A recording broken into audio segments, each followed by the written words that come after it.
बिस्मिल्लाहिर्रहमानिर्रहीम, अस्सलाम वालेकुम, गुड मॉर्निंग। जुमा बहुत बहुत मुबारक हो। 24/8 में मैं हूँ आपके साथ सीमल हाशमी। अस्सलाम वालेकुम और मैं हूँ अबूजर मौसम। आप सब गुड मॉर्निंग से मिलाकर गुड मॉर्निंग। उम्मीद करते हैं आपका खैर से गुजरे। और इसके साथ साथ एक बहुत अच्छी खबर, पैरा ओलंपिक्स में पाकिस्तान के हैदर अली ने पाकिस्तान का नाम रोशन किया और पाकिस्तान की तारीख में जी पहली बार गोल्ड मेडल हासिल किया पैरा ओलंपिक्स में। डिस्कस थ्रो में वो पहले नंबर पर आ गए। बिल्कुल, और Haidar Ali, we are so proud of you कि आपने पाकिस्तान का नाम रोशन किया। आप वो हिम्मत और अज़्म की मिसाल हैं जो आगे बढ़ते हैं, ना सिर्फ अपने लिए कामयाबियां समेटते हैं बल्कि अपने मुल्क का नाम भी रोशन करते हैं। And we are so so so proud of you.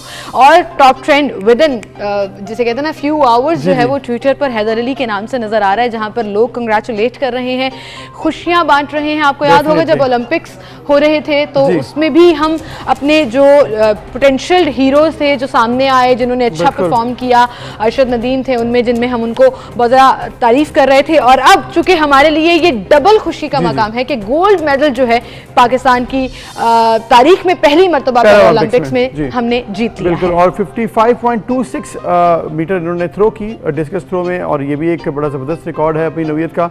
और ख़ासे खुश थे, पाकिस्तानी परचम उन्होंने लहराया और खुशी का इजहार किया, सजदा रेज हो गए और तमाम पाकिस्तानी खुश हैं और तमाम हुकूमती अहदेदार और इसके साथ साथ स्पोर्ट्स से मुंसलिक जितने लोग फैंस जितने हैं वो सभी मुबारकबाद दे रहे हैं। तो वाकई एक बहुत बड़ी पाकिस्तान के लिए खबर है और गोल्ड मेडल लेना तो वाकई मेरे ख्याल में बहुत बड़ी अचीवमेंट होती है। तो but can you imagine that moment कि आपने अपना परचम पकड़ा हुआ है और आप ग्राउंड में भाग रहे हैं खुशी से कि गोल्ड मेडल आपके नाम आ गया।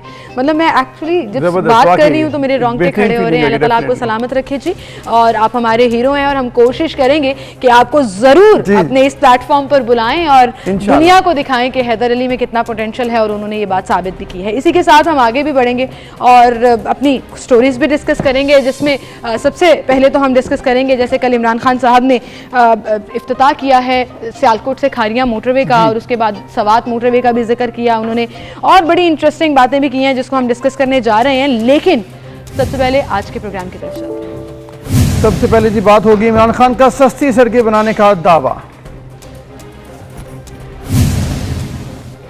तमगा वापस,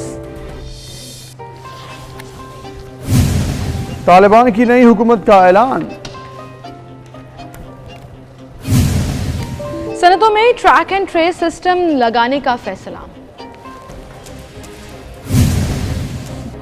गरीब के लिए 2 वक्त की रोटी भी मुश्किल तरीन। हुकूमत का सस्ता घर मंसूबा भी महंगा हो गया।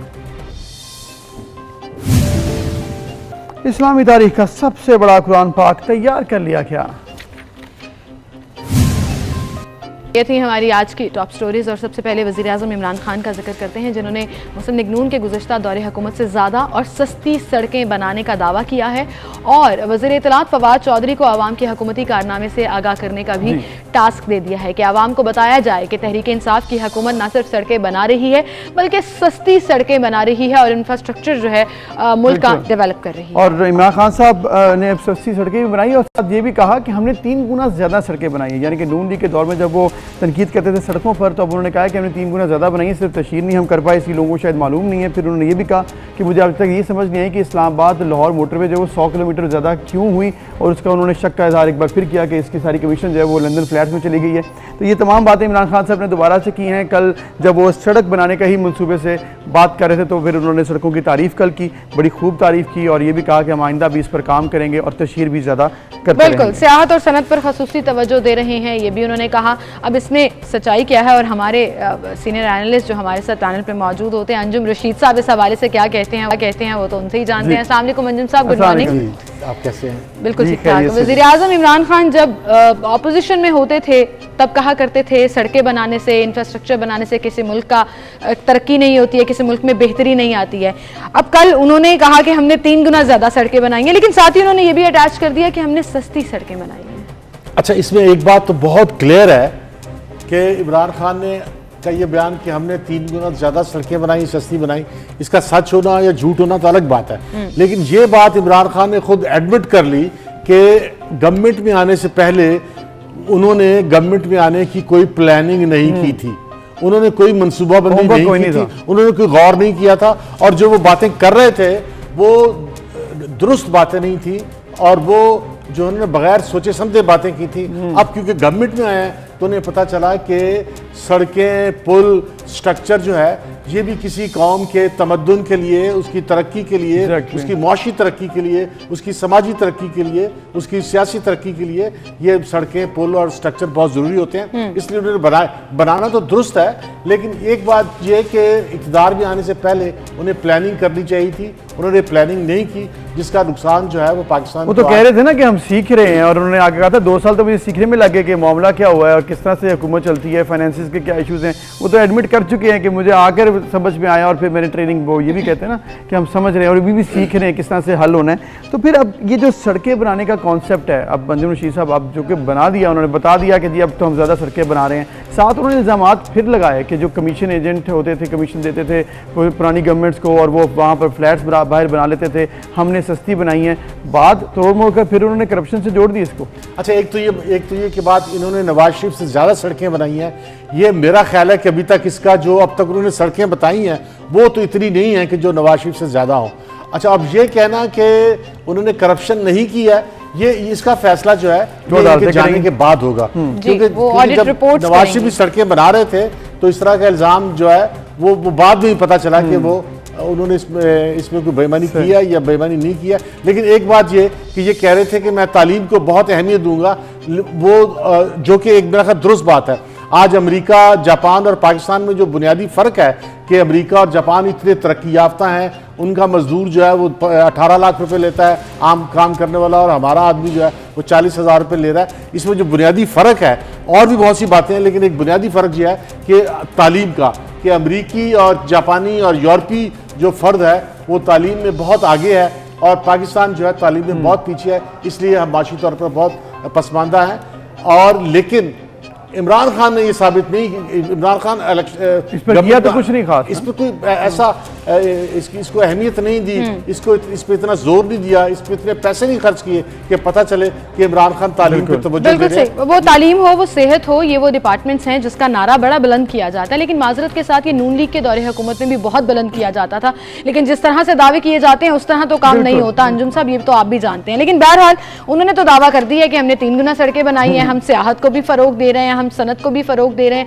सो अब लेट्स सी, ये तो एक्चुअल ऑडिट रिपोर्ट्स आएंगी और उसके बाद ही ये सारी चीजें क्लियर होंगी। लेकिन बहरहाल फवाद चौधरी साहब अब बहुत बिजी होने वाले हैं, क्योंकि उनको ये टास्क दे दिया है कि इसकी तशहीर करनी है, लोगों को बताना है कि हमने क्या काम किया है ना। अगला इलेक्शन भी तो आना है अंजुम साहब, समझा करें। लेकिन अगले इलेक्शन का अगर जिक्र करें तो उसमें एक जो बयान शहबाज शरीफ और मरीम नवाज के साथ मंसूब हो रहा था, उस पर कल शेख रशीद ने कहा है कि कौमी मुफाहमत और कौमी हुकूमत में बड़ा फर्क है।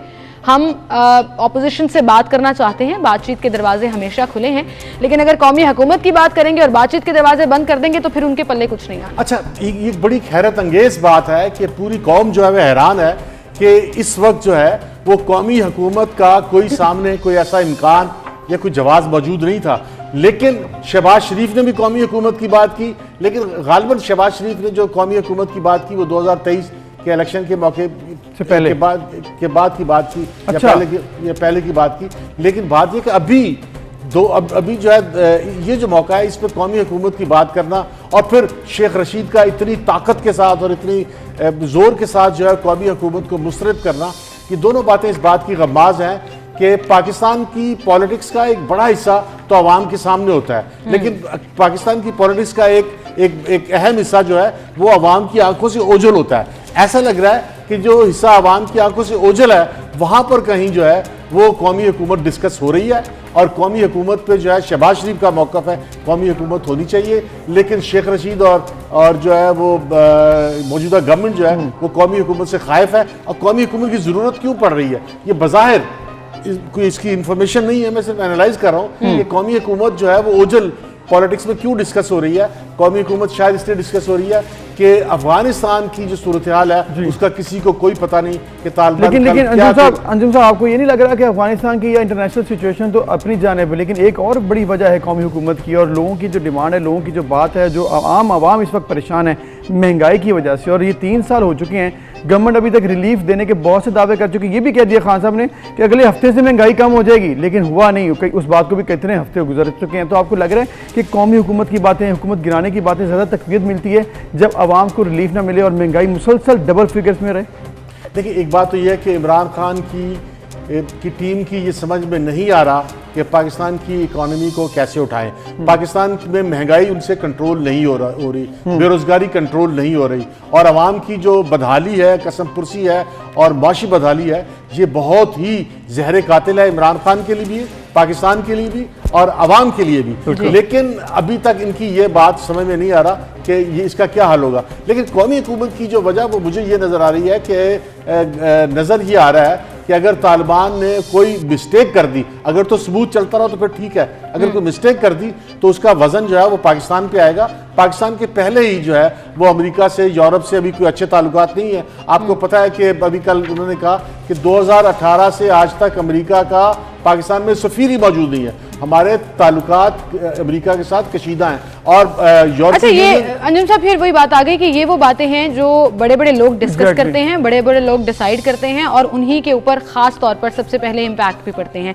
हम बात करना चाह रहे हैं आम आवाम की। ये जो कौमी हुकूमत का जिक्र किया जा रहा है उसमें आम आदमी 40% जो गुर्बत की लकीर से नीचे यहाँ पर लोग रह रहे हैं वो भी तो शामिल है ना, जिनके लिए आटा, चीनी, दालें महंगी होती जा रही हैं। अभी कल जो इदारा शुमारियात की रिपोर्ट आई उसमें भी महंगाई में एक दफा फिर से इजाफा हुआ है। खान साहब कहा करते थे डॉलर महंगा होगा तो हुकूमत करप्ट है, पेट्रोल 20 रुपए से ज्यादा मार्जिन पर जाएगा तो इसका मतलब हुकूमत चोरी कर रही है। तो फिर अब किस हुकूमत के ऊपर इल्जाम लगाएं? देखिए, ये जो बात है कि इमरान खान ने गवर्नमेंट में आने से पहले कोई तैयारी नहीं की, और देखिए दुनिया के तमाम पॉलिटिशियन जो है वो गवर्नमेंट में आके जो है वो सीखते नहीं है, बल्कि गवर्नमेंट में आने से पहले वो तैयारी करते हैं। इमरान खान बगैर तैयारी आपने डिसाइड किया होता है सारा कुछ के जो है वो पॉलिटिक्स में आए हैं, और अब जो है वो महंगाई उनसे कंट्रोल नहीं हो रही। अब वो जो कौमी हुकूमत की मैं बात कर रहा था कि अगर जो है वो बैरूनी दुनिया से प्रेशर आया तो पाकिस्तान की इकोनॉमी पे कुछ सैंक्शंस की बात हुई या कोई पाबंदियों की बात हुई या कोई दबाव आया तो हमें कौमी हुकूमत बनानी पड़ेगी,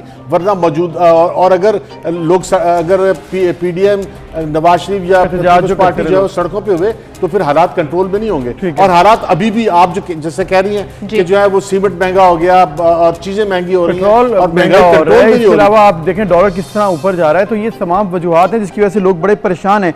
एक और मामले पर अंजुम रशीद साहब लोग बहुत परेशान हैं, वो है जो हरासमेंट के वाक़यात मुसलसल बढ़ रहे हैं ख़वातीन के हवाले से। अगर स्पेसिफिकली बात करें, कानून में तरमीम की जा रही है, सेनेट में जो है वो भी इस हवाले से अप्रूवल आ चुका है, पार्लियामेंट में दोबारा से ये कानून जाएगा, सख्ती मजीद की जाएगी। लेकिन एक चीज़ जिस पर हम बात करना चाह रहे हैं, कल शरीफ मुजारी साहिबा ने कहा कि पंजाब हुकूमत ने बड़ा गलत फैसला किया, ख़वातीन पर पाबंदी लगाई, पार्कों में जो एंट्री के हवाले से रिस्ट्रिक्ट किया गया। आप और साथ उन्होंने ये भी कहा कि रुकन एक पीपल्स पार्टी को उन्होंने कहा कि आपकी गवर्नमेंट है वो तो पपेट सी गवर्नमेंट है, आप उनको जाके कह दें कि ऐसा नहीं है। तो उन्होंने कहा ऐसी बात नहीं है, वो अपनी जगह पे अपने फैसले करते हैं। तो आपको क्या लग रहा है ये जो रिफ्ट्स हैं इस मामले पर और इस केस की कितनी इंपॉर्टेंस है? इस केस की एक तो इम्पोर्टेंस ये है कि आप देखें कि औरतों पर जिनसी हमले हुए हैं पाकिस्तान में किसी गुंडों ने नहीं किए या एक नफसियाती मरीज ने नहीं किए, बल्कि क्राउड ने किए हैं। यानी पाकिस्तानी माशरा जो है वो मजबूरी माशरे के तौर पे उसके अंदर कुछ डिफेक्ट है कि वो औरत को देख के इतना मुश्किल हो जाता है कि एक जो है वो एक गैर मुल्की सफ़ीर जो थी उस पर हमला कर दिया, उसके बाल नोचे, उसके जिस्म को नोचा। और लाहौर में वाक़यात हुए, लाहौर में एक से ज़्यादा वाक़यात हुए, इससे पहले भी वाक़यात हुए। मसला यह है कि हमारी समाजी तरबियत में एक डिफेक्ट है। पाकिस्तान की माओं को चाहिए कि वो अपने बेटों को, अपने मर्दों को, अपने बेटों को जो है वो ऐसी तरबियत दें कि वो औरतों को देख के मुश्किल होकर उस पर हमला ना करें। लेकिन अगर सिस्टम ही पाबंदियां लगाना शुरू कर दे और बजाय इसके कि एक अकेले लड़के को पार्क में दाखिले पर पाबंदी लगती, ये पाबंदी लगा दी गई कि एक टाइम फिक्स होगा जिसमें खवातीन पार्क्स में आएंगी। कितने अफसोस की बात है। इसका मतलब सिस्टम भी खवातीन की फ्रीडम या तहफ्फुज़ के लिए कुछ नहीं कर सकती तो रिस्ट्रिक्शंस लगाना शुरू कर दे। देखिए, एक तो पूरा माशरा बीमार माशरा, औरत के हवाले से हमारा माशरा जो है वो एक मरीज माशरा है जो औरत को देख के मुश्किल हो जाता है। और दूसरी बात ये कि हमारी जो ऑफिशियल्स हैं, चाहे वो पुलिस हो, चाहे वो गवर्नमेंट हो, चाहे वो वज़ीर आला हो, वो सारे किसी न किसी सूरत में औरत को बराबर का शहरी नहीं मानते, औरत को जो है वो बराबर के हकूक नहीं देते, एंटी वुमेन है। अब पार्कों में होना तो ये चाहिए था कि पार्कों में औरतें आके जो है कोई बदतहजीबी या किसी पे हमला नहीं करती। हमला तो मर्द करते हैं, मर्दों की आने की होनी चाहिए थी और मर्दों के आने की टाइमिंग होनी चाहिए थी। इन्होंने औरतों पे टाइमिंग लगा दी कि औरतें इस वक्त नहीं आ सकेंगी। मतलब ये कि ये खुद एंटी वुमेन और माशरा है। अंजुम साहब आप देखिए, वेस्टर्न कंट्री में लोग शायद इतने मुहज्जिब नहीं है, इंसानी फितरत वहां पर भी खराब है, लेकिन सिस्टम स्ट्रांग है ना। Exactly. लोगों को डर कानून- होता है कि उन्हें जेल में डाल दिया Implementation जाएगा। की बात डर नहीं होता है अंजुम कि एक 911 पे कॉल किया अमेरिका में तो पुलिस विद इन सेकंड्स वहां पहुंचेगी और उसको उठा कर ले जाएगी। ये भी है, लेकिन मगरबी माशरा हमसे बहुत आगे है। हमें ऐसी गैर जिम्मेदाराना बातें नहीं करनी चाहिए। यहाँ पर जो औरत के साथ सलूक होता है वो मर्द के साथ नहीं। यहाँ औरतों को बराबर के हकूक नहीं दिए बहुत से जाते। इश्यूज हैं। और आप देखें कि पाकिस्तान के माशरे की और दुनिया के माशरे की तरक्की की एक बुनियाद यह है कि जिस मुल्क का 50% आबादी औरतों की जो आबादी होती है, अगर वो उसको आज़ादी हासिल ना हो, उसको एहतराम हासिल ना हो, वो एक्टिव ना हो, तो माशरा तरक्की नहीं करता। इस बात का एक मिनट, वेस्टर्न माशरे में तरक्की की एक वजह यह भी है कि वहां 50% आबादी जो है वो मर्दों के शाना बशाना है और उनको इज्जत दी जा रही है, इसलिए वो हमसे ज्यादा तरक्की कर गए। उनका एक आम मजदूर जो है अग्रीड system है अंजुम ना, साहब, system वही है। बात है कि देखें, अगर ये बात आप जो 50% वाली कर रहे हैं, मसाइल का तो सबको पता है। प्रॉब्लम यहाँ पर ये आ रही है इम्प्लीमेंटेशन, कानून बनाने हैं और उसकी इम्प्लीमेंटेशन करनी है। इस पे आपको क्या लग रहा है? शीरी मिजारी साहबा जो कल बात करी थी, ह्यूमन राइट्स की, वो मिनिस्टर हैं, इस तरह से तमाम इशूज़ क्या पाकिस्तान में डायरेक्शन हो चुकी है सेट के मसाइल हल हो जाएंगे? भाई बात यह है कि कानून भी बहुत इंपॉर्टेंट है, कानून के बगैर तो बेहतरी आ नहीं सकती। लेकिन आपकी पुलिस की ट्रेनिंग होने वाली है, आपकी अदलिया एंटी वुमेन है और आपकी जो पुलिस एंटी वुमेन है। औरतें जब अपने ऊपर हरासमेंट की शिकायत लेके जाती हैं तो उनके मजाक किया जाता है, उनसे तौहीन की जाती है। अदालतों में जो है वो मामला जो है वो होता है प्रॉपर्टी कोई का, बात है ना, और कानून और उसकी इम्प्लीमेंटेशन नहीं है ना, मसाइल नहीं, यहाँ पर ये हैं। आपके माशरे की तरबियत नहीं है, आपके माशरे की ज़हनी पसमानदगी है, वो तरक्की नहीं कर पाया। ज़हनी तौर पर हम अपाहज हैं, हम मरीज हैं औरतों के बारे में, हम तो ये औरतों तो को होगा एहतराम ना, नहीं दे रहे। जब आप ही की गवर्नमेंट हो, आप ही का सिस्टम हो और आप ही एक दूसरे पर तनकीद करके जिसे कहते हैं ना माइलेज और पॉइंट स्कोरिंग कर रहे हो, और जो असल ग्राउंड रियलिटीज है उन इश्यूज को सॉर्ट आउट करने के लिए कोई कुछ ना कर रहा हो, तो फिर अफसोस ही होता है। वो पीपल्स पार्टी के साहब ने बिल्कुल ठीक कहा था कि शीरी मिजारी साहिबा, मीडिया पर आकर बात करने से या एतराज उठाने से कुछ नहीं होगा, आए आकर अपनी हुकूमत से बात करें। पंजाब में भी आपकी हुकूमत है, ये पाबंदी लगना कोई इतनी बड़ी बात नहीं है, लेकिन ये उस लिहाज से बहुत बड़ी बात है कि औरतों को ही दबाया जा रहा है और मर्दों के ऊपर कोई पाबंदी नहीं है। वो जैसे कहते हैं ना, लड़के तो लड़के हैं, वो वाला एक एलिमेंट जो सोशली सोसाइटी में पाया जाता है, वो अब सिस्टम में भी नजर आना शुरू हो गया कि लड़के तो लड़के ही रहेंगे, लड़कियों को थोड़ा रिस्ट्रिक्ट। सीमल, अगर पाकिस्तान के माशरे को आपने आगे लेके जाना है, यहाँ अगर तरक्की करनी है, तो यहाँ औरतों को बराबर का शहरी मानना पड़ेगा, उन्हें एहतराम देना पड़ेगा। और ये सिर्फ पीपल्स पार्टी या पीटीआई का मामला नहीं है, मैं कह रहा हूँ माशरा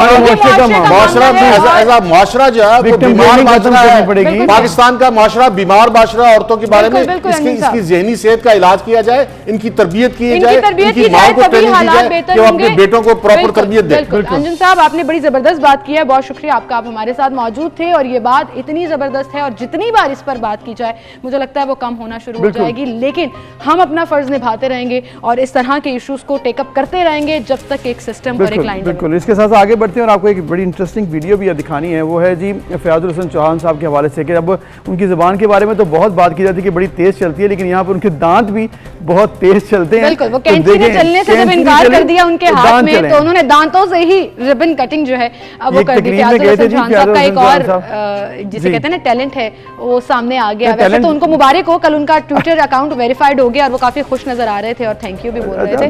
लेकिन ये देखें कि टैलेंट जो है वो उन्होंने दिखा दिया। वैसे तो बातें बड़ी तेज करते हैं वो, अक्सर बात पकड़े नहीं जाते। इनकल कैंची उनसे तेज नहीं चली और दांत चल गए और उनके हाथों में कैंची शायद थे ही नहीं ना, मतलब कैंची का क्या, वो जिसे कहते हैं ना धार आएगी उनके हाथों के आगे। उन्होंने कहा चलो जी कैंची को करो साइड पे और रिबन पकड़ो और मुंह में डालो। ये मसला है कि ये कोई और इंस्पायर ना हो जाए बाकी पॉलिटिशियंस इस चीज से, और वो आपको टॉक शोज में ये चीजें इस्तेमाल ना करना शुरू कर दे, क्योंकि हाथ तो इनके इस्तेमाल होते हैं, ये नया तरीका ना इस्तेमाल हो जाए, इसका डर है। और वो देखिए वो हंस रहे हैं, वो एंजॉय कर रहे हैं इस चीज को, मतलब आप देखें ना, वो कहते हैं क्या हो गया यार, कैंची इस हद तक तो ठीक है, बल्कि ये भी थोड़ा ज्यादा हो गया, लेकिन इस हद तक ठीक है, इससे आगे प्रॉब्लम ना आ जाए, वो मुझे बस डर है इस बात का। यू नेवर नो क्या होता है। आई होप उनके दांत अभी ठीक हैं, मतलब इतना भी वो नहीं है, लेकिन उन्होंने वहाँ पे हंसी के जैसे कहते हैं ना कि फवारे उठ के सब लोग एंजॉय कर रहे थे इस वीडियो को। कल ट्विटर पर भी काफी ये डिस्कस हो रही थी और लोग कह रहे थे कि फयाजुल हसन चौहान साहब आपके काफी हिडन टैलेंट्स हैं जो अभी शायद सामने आना बाकी है। एनीवेज एक ब्रेक लेते हैं फिर मिलते हैं।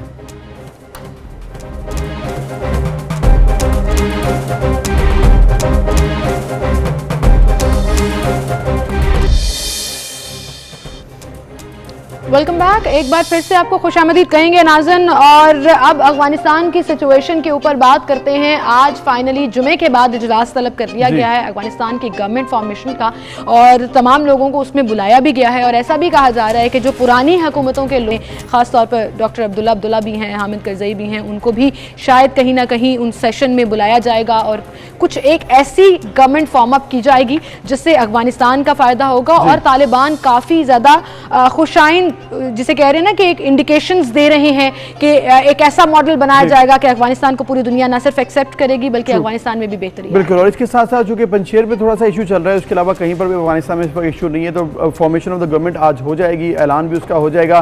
फिर ज़बीउल्लाह मुजाहिद साहब जो कि तालिबान के तर्जुमान हैं, उन्होंने कह दिया कि मुस्तकबिल अफगानिस्तान का चीन से जुड़ा है। ये बहुत इंपॉर्टेंट फैक्टर उन्होंने बोला है। वन बेल्ट वन रोड के हवाले से वो बात कर रहे थे। इसके अलावा यूके और दीगर ममालिक भी उनसे बात कर रहे हैं। तो हम देखते हैं इस तमाम सिचुएशन पर अफगानिस्तान का कैसा रिस्पांस होगा, और इसके अलावा आइंदा आने वाले दिनों में अफगानिस्तान किस तरफ जा रहा है। हमारे साथ मौजूद हैं ब्रिगेडियर रिटायर्ड सैयद गज़नफ़र अली साहब, डिफेंस एनालिस्ट हैं, उन्हें हम खुशामदीद कहते हैं। ब्रिगेडियर साहब, बहुत शुक्रिया वक्त देने के लिए। एक बहुत बड़ा दिन है जी अफगानिस्तान के लिए। आज 20 साल बाद तालिबान दोबारा से हुकूमत बनाने जा रहे हैं।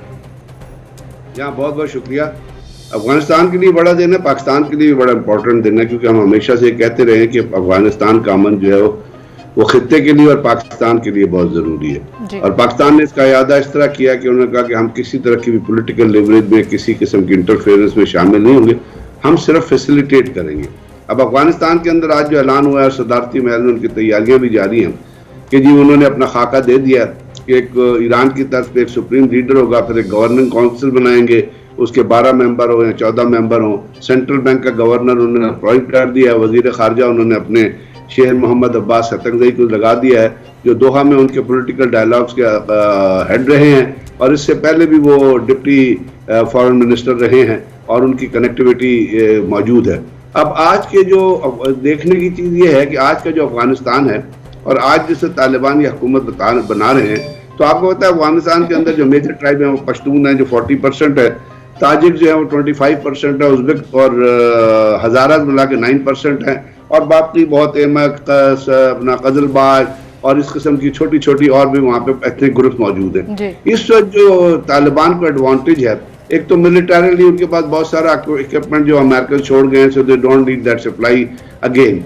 Politically they are well connected, वो कनेक्टेड हैं ईरान के साथ, वो कनेक्टेड है पाकिस्तान के साथ, वो कनेक्टेड है चाइना के साथ, वो कनेक्टेड है रशिया के साथ, और यूनाइटेड स्टेट्स के साथ उन्होंने डायलॉग किए हैं, जो यूनाइटेड स्टेट्स वहाँ पे कल छोड़ के गया। तो पॉलिटिकली मनूवरिंग जो है, आज की जो पॉलिटिकली मनूवरिंग है, अगर अफगानिस्तान का पुराना आप दौर उठा के देखें तो वो पॉलिटिकल मनूवरिंग उसके पास उन वक्त मौजूद नहीं थी, वो आइसोलेशन में थे। आज वो आइसोलेशन में नहीं है, पॉलिटिकल कमिटेड है, जो एक बहुत बड़ा एडवांटेज है। दूसरी एक बहुत बड़ा एडवांटेज जो अफगानिस्तान को इस तरह गवर्नमेंट मेकिंग में तालिबान को मिल रहा है कि तालिबान के अंदर आपको पता है कभी भी नजीब इरा हो, उसके बाद जाहिर शाह हो, उसके बाद कम्युनिस्ट रजीम हो, जो भी हो, वहाँ पे कभी सेंट्रल गवर्नमेंट की अथॉरिटी जो है वो रूरल एरियाज में और बहुत सारी जगहों में इस तरह नहीं ट्रांसफॉर्म होती कि वहाँ सारे बड़े सारे वॉरलॉर्ड्स होते थे जो अपने अपने इलाकों में अपना अपना रूल चलाते थे। आज वॉरलॉर्ड्स वहाँ पे जो आपका या भाग गए हैं या तालिबान के साथ मिल गए। जैसे दोस्तम में एक बड़ा उज़्बेक रेजिस्टेंस के होता था, दोस्तम आज वहाँ मौजूद नहीं है।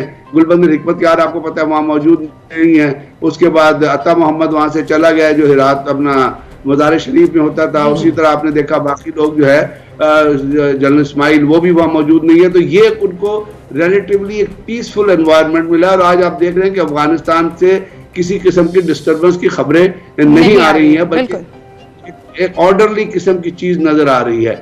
तो ये जो एक एडवांटेज है कि वो आप अपनी अथॉरिटी को ट्रांसफॉर्म कर सकते हैं मुख्तलिफ इलाकों में। एक एक रेजिस्टेंस है पंजशेर में, अहमद मसूद वहाँ पे है, लेकिन मुझे लगता है कि पॉलिटिकल डायलॉग के जरिए जब एक इंक्लूसिव और वहाँ पे बहुत सारी आपको पता है कि अफगानिस्तान की कैबिनेट में 250 मेंबर की कैबिनेट में 27% कोटा अफगानिस्तान का, तो वहाँ पे कुछ ट्रेंड औरतें भी मौजूद हैं। जैसे वहाँ पे अपना एक हबीबा सराबी हैं जो फर्स्ट फीमेल गवर्नर भी रही हैं वो अपना अफगानिस्तान के अंदर, और वो एजुकेशन से भी रिलेटेड हैं। इस तरह वहाँ पे आर्मी में उनकी ब्रिगेडियर जनरल है नूर मोहम्मद जई रही हैं, फिर सकीना बारक जई हैं, नीलोफर इब्राहिम, यानी ट्रेंड और वर्किंग वुमेन भी अवेलेबल है। और अफगानिस्तान में ये जो पहले तालिबान के रूल में नहीं था, और अफगानिस्तान ने इंदिया दिया है कि जब ख्वातीन को भी शामिल करेंगे, तो मेरा ख्याल है कमेंट मेकिंग तो आसान हो जाएगी यार, लेकिन जो ये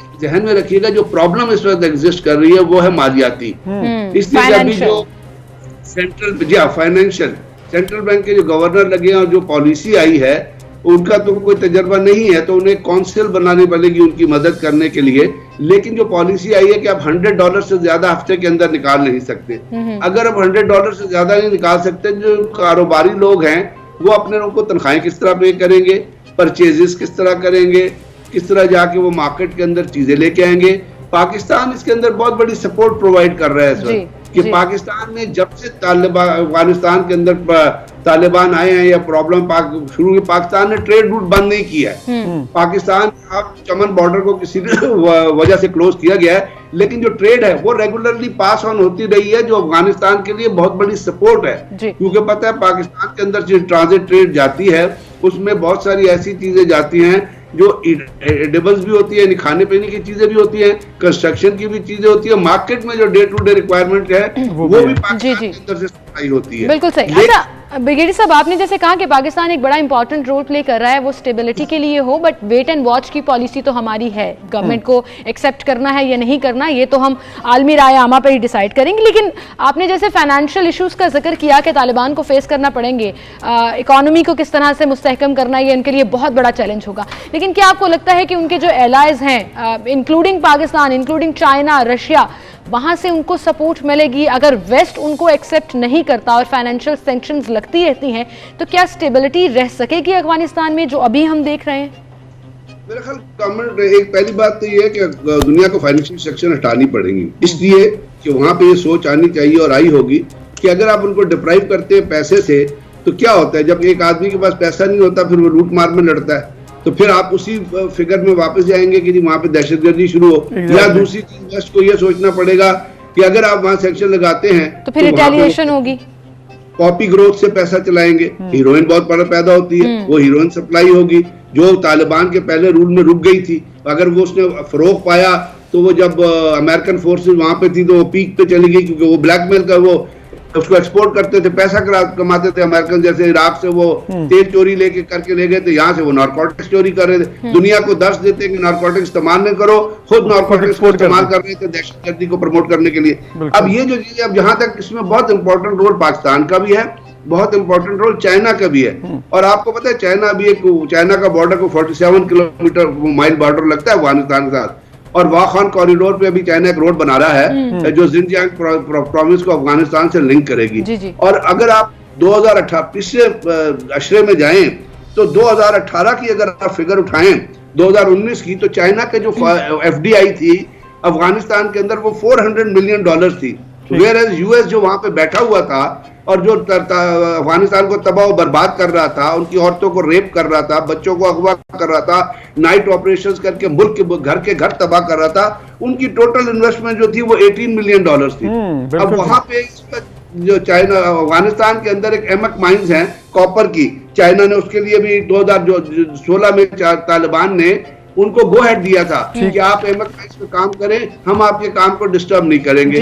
फिर आपको पता वहां $3 ट्रिलियन के जो है वहां पे वो अपना जो है ये रेयर अर्थ मटेरियल है, मिनरल्स जो है वो पड़े हुए हैं, और उसके लिए चाइना सब सारा अफ्रीका में बहुत सारी जो है वो एक्सप्लोरेशन कर रहा है। तो इसके अंदर $3 ट्रिलियन में लिथियम जो आपकी टेलीफोन बैटरियों में इस्तेमाल होता है, कॉपर, बॉक्साइट, जिंक, ये तमाम जो, और दुनिया का आप कोई स्टोन उठा ले रूबी से लेके नीचे तक वो अफगानिस्तान के अंदर मौजूद है। चाइना की इसमें बड़ी एक्सपर्टीज है और चाइना ने ये इंडिकेट किया है कि वो बोर का भी हम काम करेंगे। जबरदस्त गुफ्तगू की है जी ब्रिगेडियर गजनवी साहब आपने, और बड़ी डिटेल में आपने बताया कि किस तरह से अगर अफगानिस्तान हो जाए और दुनिया उसमें सपोर्ट करे तो आइंदा आने वाले दिनों में अफगानिस्तान एक बेहतर मुल्क के तौर पर आ सकता है, जिसमें इकोनॉमिकली भी इंप्रूवमेंट आ सकती है और स्टेबिलिटी आ सकती है और पॉलिटिकली भी। तो इसके लिए दुनिया को साथ देना बड़ा जरूरी है। बिल्कुल, एंड इट लुक्स लाइक कि अगर वेस्ट उसको एक्सेप्ट नहीं भी करता तो देयर आर अदर मींस जिससे अफगानिस्तान स्टेबिलिटी की तरफ जाता है, वो नेगेटिविटी ज्यादा आ जाती है। आई थिंक इस चीज को अगर मलहूज़े खातर रखा जाए तो वेस्ट को भी भी जैसे ब्रिगेडियर साहब ने कहा कि मानना पड़ेगा। बट लेट्स सी जी, आज गवर्नमेंट फॉर्मेशन होनी है, उसके बाद दुनिया और पूरी जो खत्ते के ममालिक हैं उनका रिस्पॉन्स सामने आएगा। एक ब्रेक लेते हैं, फिर हाजिर होंगे।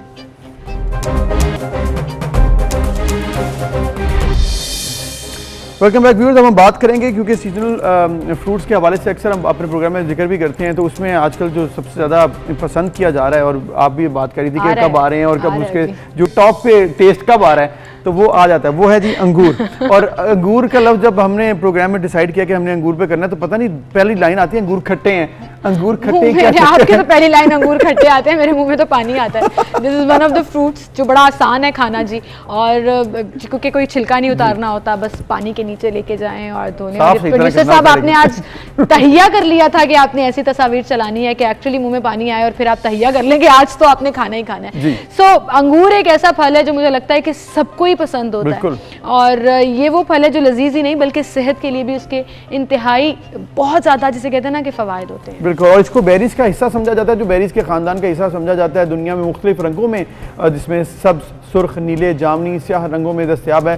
पाकिस्तान में उम्मी तौर पर 2 रंग ही ज़्यादा आपको मिलते हैं, ग्रीन और ब्लैक अंगूर जो होते हैं। इसके अलावा खुश्क मेवा यानी कि किशमिश में भी ये तैयार किया जाता है, और ये फल है जो साल भर आसानी से मिल भी जाता है, लेकिन टॉप सीजन जो है इसका पाकिस्तान में सितंबर, अक्टूबर और नवंबर है, जिसमें आपको ये खाना चाहिए तो बेहतरीन इसका टेस्ट होगा। बिल्कुल, एंटीऑक्सीडेंट के तौर पर जी ये यूज़ होता है, और मुख्तलिफ जब भी हम मेडिकल रीजंस की बात करते हैं तो दिल की सेहत को मुस्तहकम रखने के लिए एंटीऑक्सीडेंट्स जो हैं वो बड़े फ़ायदेमंद होते हैं, कैंसर का ख़तरा ये कम कर देते हैं, और ये फल जो इसके अंदर ज़रात होते हैं वो आपकी बॉडी की इम्यूनिटी को डेवलप करते हैं। बिल्कुल, इसके साथ साथ एक और चीज़ जिसके लिए बड़ा ज़रूरी इस्तेमाल भी किया जा रहा है, इसको अगर आप देखें तो इसमें blood pressure control, cancer, digestive system, इसके अलावा आपकी आंखों के बीमारियां अगर आप हैं तो वो आप इसको अंगूर खाते हैं तो आपकी ये जो बेसिक प्रॉब्लम ज़िंदगी में आपको अक्सर होते हैं, जिसमें शुगर है, बीपी है, कैंसर, ये अक्सर बीमारियां आपको देख रही हैं, तो सब में ये कंट्रोल कर लेगा। बिल्कुल, जल्द के लिए बहुत अच्छा है जी। जिनको स्किन प्रॉब्लम्स हैं, खास तौर पर अगर पिंपल्स का प्रॉब्लम है या एक्नी का प्रॉब्लम है,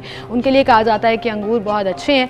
और अंगूर जब आप जिसे कहते हैं ना कि हमारे यहाँ पर बहुत ज़्यादा वाफर मिकदार में पाए भी जाते हैं, तो उसकी बेलें घर घर में मौजूद होती हैं और डिफरेंट जगहों पे जो है वो ये लगे भी होते हैं। तो मुझे बचपन में इत्तफाक अंगूर के पत्ते खाने का भी हुआ था, और आपको पता है कि अंगूर से ज़्यादा अंगूर के मतलब अंगूर तो मीठे हो ही जाते हैं ना, कच्चे उतार लें तो खट्टे होते हैं, अंगूर के जो पत्ते हैं ना वो ज़्यादा तुर्श होते हैं, वो ज़्यादा खट्टे होते हैं। और अंगूर के जूस के बारे में आपका क्या ख्याल है? और वो कशीदा हुआ जूस अंगूर का जो है, और अगर सारे के सारे अंगूर खट्टे हो जाएं तो फिर वो जूस जो है वो... अंगूर तो वैसे भी बड़े फेमस है जी, मेरे ख्याल में ओवरऑल दुनिया में आप जो है पसंद करती हैं सभी लोग, मेरे ख्याल में पाकिस्तान में इसको अक्सर फ्रूट चाट में डाल के ना तो फ्रूट का कलर ही बदल जाता है, इतनी अच्छी लगती है। तो ये चूंकि कोलेस्ट्रॉल को बहुत कंट्रोल करता है जी, ये this is one of the most important. अब आप देख लेना कोई बीमारी ऐसी नहीं रहेगी, दिल है, आपकी आंखें हैं, आपका बीपी, शुगर, और फिर इसके अलावा आपने जिक्र किया कोलेस्ट्रॉल का, तो ये तमाम चीज़ें भी आपकी केटर हो रही हैं, और कैंसर की जैसी मौजी बीमारी भी इसमें केटर हो रही है। तो अंगूर का एक मुतवाज़न ग़िज़ा है, उसको आप खाइए, एक पोर्शन ज़रूर बनाइए, रूटीन में आप इसको खाइएगा तो आपको टेस्ट भी आएगा और साथ एक अच्छी सेहतमंद ज़िंदगी में एक रॉयल फील भी आती है अंगूर खाने से ना, ऐसे गुच्छा पकड़ा हो और आप अंगूर खा रहे हो तो वो एक शहाना फील भी आती है।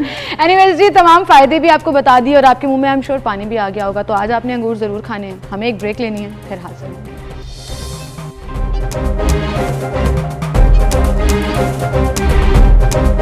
Welcome back viewers. अब हम बात करेंगे ऐसे इशू के ऊपर जो कि पाकिस्तान की इकॉनमी के लिए बहुत ज़रूरी है, वो है जी टैक्स कलेक्शन। एफबीआर ये काम करता है, लेकिन पाकिस्तान में एफबीआर के चेयरमैन भी बदलते रहते हैं, और गुज़िश्ता कई महीनों में हमने देखा कि एफबीआर ने बहुत सी पॉलिसीज़ लाई और ये क्लेम भी किया कि बहुत अच्छा इस वक्त रिजल्ट जा रहा है, और हम क्लेम कर रहे हैं गवर्नमेंट ऑफ पाकिस्तान के मज़ीद कलेक्शन के लिए हम इकदाम भी कर रहे हैं, ताकि अगर हम टैक्स कलेक्शन अच्छी करेंगे तो पाकिस्तान की इकॉनमी मज़ीद मजबूत होगी। बिल्कुल, और इसी टैक्स कलेक्शन को अगर बेहतर करेंगे तो डायरेक्ट टैक्सेशन जो है वो बहुत हद तक बहुत से प्रोडक्ट्स पर कम हो जाएगा, यानी कि आवाम पर जो महंगाई का बोझ डायरेक्ट टैक्सेशन की मद में पड़ता है वो भी कम होगा। लेकिन ये दावे कितने सच्चे हैं और कितने ऑथेंटिक हैं ये तो वक्त ही बताएगा। लेकिन फिलहाल एफबीआर ने अरबों रुपए की टैक्स चोरी रोकने के लिए जो रवामाल 4 बड़ी सनतों में ट्रैक एंड ट्रेस सिस्टम लगाने का जो फैसला किया है, जिसमें टबैको है, सीमेंट है, शुगर है और खाद है, फर्टिलाइजर्स की जो सनतें हैं उसमें ये सिस्टम नस्ब किया जाएगा, और इसका मकसद ये है कि टैक्स की मद में मुल्की आमदन बढ़े और मुल्की खजाने और रेवेन्यू में जो इजाफा। जी, एफबीआर ये सिस्टम 51 बरस से निज़ाम लागू करना चाह रहा था, लेकिन अब कुछ टेक्निकलिटीज़ जो है वो दूर हो गई हैं और मामलात हल हो चुके हैं, जिसके बाद अदालती मामलात भी हल हो चुके हैं। अब लग रहा है कि ये जल्द हो जाएगा। तो इसका इम्पैक्ट क्या हो सकता है, एफबीआर इससे कितना स्ट्रॉन्ग होगा, इसका मार्केट में इफेक्ट क्या होगा, लोगों का रिस्पांस क्या एक्सपेक्ट हो सकता है। हमारे साथ मौजूद हैं एक्स चेयरमैन FBR के डॉक्टर इरशाद खान साहब, उन्हें हम खुशामदीद कहते हैं, उनसे हम बात करेंगे इस बारे से। डॉक्टर साहब बहुत शुक्रिया आपने वक्त दिया। ये जो FBR का नया कॉन्सेप्ट है कि 4 ये जो इंडस्ट्रीज को टैक्स लगाना मशीन के जरिए, आप कैसा देखते हैं इस पॉलिसी को, क्या ये सूदमंद साबित हो सकता है? थैंक यू अली, आपने मुझे इस इम्पॉर्टेंट इशू पे मुझे बोलने का मौका दिया है। अली, ये है तो बड़ा इम्पॉर्टेंट और बड़ा एडवांस सिस्टम है और सारी दुनिया में जिधर इकोनॉमीज डॉक्यूमेंटेड है उधर ये लागू है। हम अनफॉर्चुनेटली, जिस तरह आपने पहले ही बताया, हम कोई 50 साल से ये कोशिश कर रहे हैं, बल्कि इत्तेफाकन मैं फर्स्ट चेयरमैन था जो मैंने इंटरनेशनल टेंडर इसका साइन किया हुआ था, लेकिन उसके बाद मैं तो वापस आया और उनमें कोई लीगल इश्यूज और कोर्ट के इश्यूज आ गए और ये इम्प्लीमेंट नहीं हो सका। ये बहुत इम्पॉर्टेंट है कई पॉइंट ऑफ व्यू से। एक तो ये है कि जो हमारे फास्ट मूविंग गुड्स हैं, जिनमें ये 4 आपने मेंशन किए हैं, लेकिन इसमें एक इम्पॉर्टेंट इस दफ़ा मिसिंग है, मुझे नहीं पता चल रहा कि उन्होंने उसको क्यों निकाला है। जो बेवरेज है, जो फास्ट मूविंग गुड्स हैं, तो ये मुझे स्ट्रेंज है क्योंकि हमारे वक्त में ये टॉप प्रायोरिटी थी, सेकंड टॉप प्रायोरिटी थी अपनी सिगरेट। अब ये इस दफ़ा निकाला गया है, तो ये मुझे थोड़ी सी हैरानगी हुई है। दूसरी, सबसे पहला जो है, जो टैक्स इवेजन होता है वो होता है at the stage of manufacturing, और दूसरी बात यह है कि जो उन्हीं ब्रांड के लोग उनको स्मगल करते हैं, इंपोर्ट पे भी ये हमसे किसी तरीके से हम पूरा क्वांटिफाई नहीं कर पाते। तो इन जगहों पे चूंकि बहुत ज्यादा टैक्स इवेजन थी, सप्रेशन थी और अनडॉक्यूमेंटेड जो प्रोडक्ट्स है वो निकलते होते थे, तो एक ह्यूज लीकेज इनमें हो रहा था। इनमें सबसे मेरे ख्याल में टॉप पे सिगरेट था। तो है तो ये बड़ा बेनिफिशियल और इसका बड़ा फायदा होगा अगर ये लेटर एंड स्पिरिट में इम्प्लीमेंट हुआ। ठीक सही है। तो बताइएगा, जिस तरह से आप बात कर रहे हैं डॉक्टर साहब, कि आपने कहा कि ये बेवरेजेस क्यों शामिल नहीं की गई हैं, ये बड़ा इंपॉर्टेंट आपने फैक्टर उठाया है। लेकिन जो अभी इंपॉर्टेंट है वो सीमेंट फैक्ट्री कितनी ज़्यादा इंपॉर्टेंट है, सीमेंट फैक्ट्रीज में। इसके अलावा शुगर इंडस्ट्री का तो वैसे ही आपको पता है इतना क्राइसिस चल रहा है, शुगर के साथ कितने ज़्यादा इशूज़ इस वक्त क्रिएट हो चुके हैं। इसके साथ फिर खाद और तंबाकू का आप समझते इतना ज़्यादा इंपॉर्टेंट नहीं है। तो ये जो शुगर और साथ सीमेंट का इंपॉर्टेंस कितना ज़्यादा आपको नजर आ रहा है? देखिए, शुगर में शुगर को देखिए मॉनिटरिंग, चूंकि ये रिटेल सेल गुड्स हैं, इनको टैक्स लगाना सबसे मुश्किल रहा है हमें FBR में, पाकिस्तान में पर्टिकुलरली, क्योंकि हमारी इकोनॉमी अनडॉक्यूमेंटेड है और ये कंजम्पशन आइटम है। शुगर शायद हर घर में और हर बंदा ही खाता है, तो इसकी कंजम्पशन बहुत ज्यादा है। उनको टैक्स करना एक बहुत बड़ा मसला है। तो हम एक रफ एस्टीमेट पे इनको करते होते थे, लेकिन उनमें बिलियंस का लॉस हो रहा था और कई सालों से हो रहा था। मेरे ख्याल में अगर इसका इम्पैक्ट आना है, जो सबसे इम्पोर्टेंट और सबसे ज्यादा इम्पैक्ट आएगा वो शुगर में आएगा और शुगर के बाद मेरे ख्याल में सिगरेट में आएगा। बिल्कुल सही कि इन दोनों इंडस्ट्री में ज़्यादा इम्पैक्ट नज़र आएगा। लेकिन चूंकि आप FBR की पूरी साख को भी समझते हैं और कैपेबिलिटीज़ को भी समझते हैं, तो क्या आपको लगता है कि FBR इसको अच्छे तरीके से हैंडल कर पाएगा इस सिस्टम को, और फिर आहिस्ता आहिस्ता ये सिस्टम बाकी सनतों और बाकी सेक्टर्स में भी जाए? बिल्कुल, मैं तो कहता हूँ कि अगर इस दफ़ा भी FBR ने ये ड्यूटी संभालने ली तो ये जिम्मेदारी एक तो डायरेक्ट उन पे आएगी। लेकिन चूंकि ये मशीन ऑपरेटेड है और ये ऑटोमेटेड है, तो FBR के जो फंक्शनरीज उधर हम पहले जो करते होते थे, हम at the manufacturing side excise के कुछ स्टाफ को हम डिप्यूट करते थे। तो वो चूंकि अनफॉर्चुनेटली जो लोग ये चोरी करते थे, ऑब्वियसली इसमें हमारे लोगों की कनाइवास उनके साथ शामिल होती थी और रात को अनटैक्स्ड जो प्रोडक्ट था वो रात को निकालते होते थे और इसी तरह ह्यूज वॉल्यूम जो था वो रात के अंधेरे में निकल के अपने डेस्टिनेशन में डिस्ट्रीब्यूटर के पास पहुंच जाता था। अब चूंकि ये ओवरनाइट इसकी मॉनिटरिंग होगी और सिस्टम के थ्रू होगी, तो जो इस किस्म के लोग हैं उनका अमल दखल बहुत कम हो जाएगा। अगरचे इसमें चैलेंजेस है, पर्टिकुलरली मैं सिगरेट को दोबारा मेंशन करता हूँ कि जो सिगरेट की इंडस्ट्री है जिससे ज्यादा लीकेज हो रहा है वो तो सारा अंडरग्राउंड है, या GB में है, या कश्मीर में है, या फाटा में है, और जो मर्दान के इलाकों में भी वो भी काफी डीप है। तो उसको उसमें ये सिस्टम कैसे लगाएंगे। दूसरी बात यह कि जो इन रिमोट एरियाज में ये सिस्टम लगेगा उनमें तो हाई रेजोल्यूशन इंटरनेट सिस्टम चाहिए, उधर तो इंटरनेट ही कई जगहों पे नहीं है, तो ये तो चैलेंजेस इनमें है। लेकिन ऐसे कह देना इरशाद साहब, ऐसे कह देना कि जी स्टैम्प के बगैर मार्केट में सिगरेट, चीनी और सीमेंट या खाद कब्जे में ले लिया जाएगा और मतलब इस तरह से एक्सट्रीम मेजर्स किए जाएंगे, क्या आपको लगता है ये पॉसिबल हो सकेगा? आपने खुद भी कहा कि बहुत से टबैको कारखाने जो हैं वो तो है ही नहीं, गवर्नमेंट के बोर्ड पर है ही नहीं या गवर्नमेंट के उस तरह से पेपर्स में मौजूद ही नहीं है। देखिए, अगर सिंसियरली ये किया जाए तो सिस्टम तो कंप्लीट है। अगर एफबीआर इसको अच्छे तरीके से एडमिनिस्टर करे तो बिल्कुल सारा प्रोडक्ट जो है, अगर प्रोडक्ट मॉनिटर हो जाए तो प्रोडक्ट को तो फिर ट्रेस करना आसान होता है ना, पूरा एक वर्कशीट उसका बनेगा और ये भी पता चलेगा कि कितने गुड्स किस डिस्ट्रीब्यूटर की, यानी ओवर द सप्लाई चेन इसकी मॉनिटरिंग होगी, इसका रियल टाइम में इनके एक सेंट्रल सिस्टम होगा, एक रीजनल होगा, एक सेंट्रल होगा, तो मॉनिटरिंग इसकी होगी। अभी अगर इन्होंने, आई डोंट रियली नो कि इन्होंने 1 जुलाई से करना था, वो किस हद तक वो अप्लाई कर चुके हैं। अगर ये कर चुके हैं तो जो स्टॉक ऑलरेडी पड़ा हुआ है मार्केट में उनको शायद वो टाइम ले रहे होंगे कि 5, 6, 7 महीने में वो कंज्यूम हो जाए। उसके बाद जो नॉन स्टैम्प होगा, क्योंकि उस पर आपका एक बार कोड भी स्टैम्प पे लगा होगा, तो किसी वक्त भी आप उनको कंफर्म कर सकते हैं। लेकिन जो उसके अलावा स्टॉक कहीं मार्केट में मिलेगा वो कन्फिस्केट हो जाएगा, 8-10 छापे लग जाएंगे। तो मामला आपको लग रहा है कि हो जाएगा, छापे भी मारने पड़ेंगे, अपनी ह्यूमन रिसोर्स को बढ़ाना पड़ेगा, अपने आप को मजीद अलर्ट भी करना पड़ेगा, क्योंकि सिस्टम तो अच्छा है, आइडिया अच्छा है, इम्प्लीमेंटेशन हमेशा की तरह मुश्किल होगी।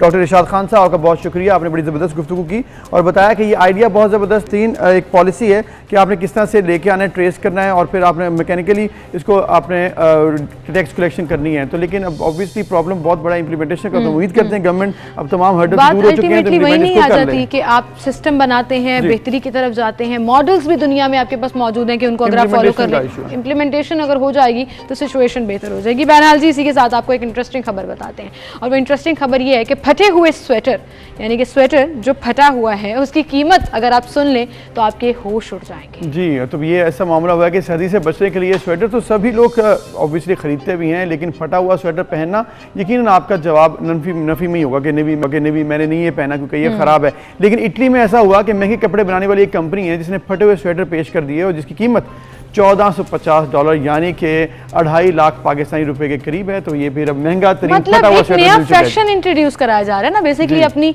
यूनिकनेस और एक्सक्लूसिविटी को दिखाने के लिए कि ये जो फटा हुआ है पैवनकारी है या ये this is also a style. Exactly, और इन स्वेटर्स के मतलब जैसे वो बहुत पुराने हो, इस तरह की लुक आ रही है और चूहों ने जगह जगह से कुतरा हो और फैशन स्टेटमेंट के तौर पर आप वो पहने क्योंकि वो बड़े महंगे हैं और उससे क्लास जो है वो नजर आएगी। लेकिन मुझे याद है कि पीछे जो है ना वो वजह ये होगी कि बहुत से ऐसे लोग अपने खराब कपड़े नहीं पहन सकते हैं, तो उनको कवर अप करने के लिए उन्होंने एक अच्छा आइडिया दिया कि आप परेशान ना हो, ये एक फैशन ट्रेंड बन सकता है और फैशन स्टेटमेंट बन जाएगी तो कॉन्फिडेंटली आप पहने तो कोई इशू नहीं। हाँ, लेकिन अगर ये पाकिस्तान में आ जाए ना तो हमारी आंटियां, माएँ, फुफियाँ, खालाएं सब कहेंगे फटी हुई जीन्स के बाद अब फटे हुए स्वेटर भी आ गए, तो ये एक बड़ा कॉमन आर्ग्यूमेंट होगा। एनीवेज जी, एक ब्रेक लेते हैं, दोबारा हाजिर होंगे।